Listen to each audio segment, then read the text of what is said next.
അസ്സലാമു അലൈക്കും വറഹ്മത്തുള്ളാഹി തആല വബറകാതുഹു.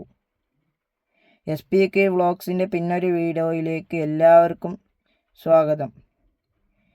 നമ്മൾ ഇന്ന് പറയാൻ പോകുന്നത് ദൂദ്നാന ലക്ഷ്മീശ്വർ സയ്യിദ് സുലൈമാൻ ബാദിഷാ ഖാദിരി ഖദ്ദസല്ലാഹു സിർറുൽ അസീസ്. ഇവിടെ ശൈത്താൻ എത്തോ റുഹാനെത്തോ കൈവശം കണ്ണീർ എല്ലാം ശിഫയാകുന്നൊരു സ്ഥലമാണ് ദൂദ്നാന ലക്ഷ്മീശ്വർ. ഏർവാടിൻ്റെ പോലെ തന്നെ ഇവിടെയും എല്ലാം ബാത്തിലാകുന്നു. ഇവിടെ വലിയ കറാമത്തുള്ള സ്ഥലമാണ്. ഇവിടെ ഈ ദൂദ്നാന ദർഗയിൽ നിന്ന് ഒരു 1.5 കിലോമീറ്റർ 2 കിലോമീറ്റർ ദൂരം ഈ ഇബാദത്ത് എടുത്ത സ്ഥലമുണ്ട്, ഗവി എന്ന് പറഞ്ഞിട്ട്. ഇവിടെ ഈ നാട്ടിൽ മഴ വരുന്നില്ല എന്ന് പറഞ്ഞ് അവിടെ ഇബാദത്ത് 41 ദിവസം തിന്നാത്തയും ഭക്ഷണമില്ലാത്തയും വെള്ളമില്ലാത്തയും അവിടെ ഇബാദത്ത് ദിക്റും നിസ്കാരവും വേറെ പല ഇബാദത്തും ചെയ്തൊരു സ്ഥലമാണ് ഗവി. അവിടെ ഇങ്ങനെ തിരിഞ്ഞിട്ടാകുമ്പോൾക്ക് കൈവശം എല്ലാം ബാത്തിലാകും. അവിടേക്ക് ഈ കാസർഗോഡിൽ നിന്ന് ഒരു 500 കിലോമീറ്റർ ദൂരമുണ്ട്. 500 കിലോമീറ്റർ. അവിടെ നല്ലൊരു കറാമത്ത് നടക്കുന്ന സ്ഥലമാണ്.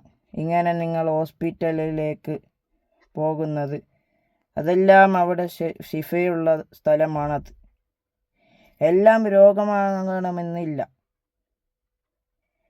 ഇങ്ങനെ രോഗമെല്ലാം ആകണമെന്നില്ല.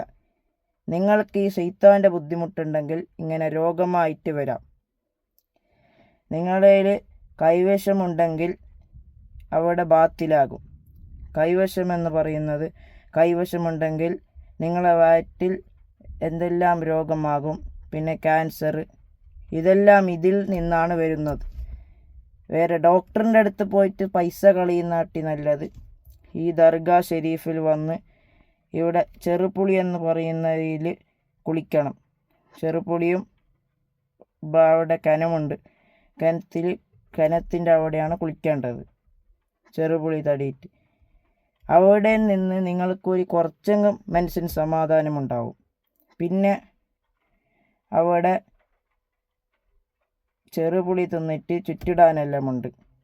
അതെല്ലാം ആക്കിയാൽ നിങ്ങൾക്ക് 100% ശിഫയുണ്ടാകുന്ന സ്ഥലമാണ് ലക്ഷ്മീശ്വർ. അവിടെ നല്ല കറാമത്തുകൾ ഉണ്ട്. നിങ്ങൾ അവിടെ പോയിരിക്കണം. എല്ലാ മതവിശ്വാസികൾക്കും ദൂദ്നാന ലക്ഷ്മീശ്വരയിൽ ശിഫയുണ്ടതാണ്. മരണം ഒഴികെ എല്ലാ രോഗത്തിനും ശിഫയുള്ള സ്ഥലമാണ് ദൂദ്നാന ലക്ഷ്മീശ്വർ. ആ ദർഗയൊന്ന് നോക്കിയാലോ?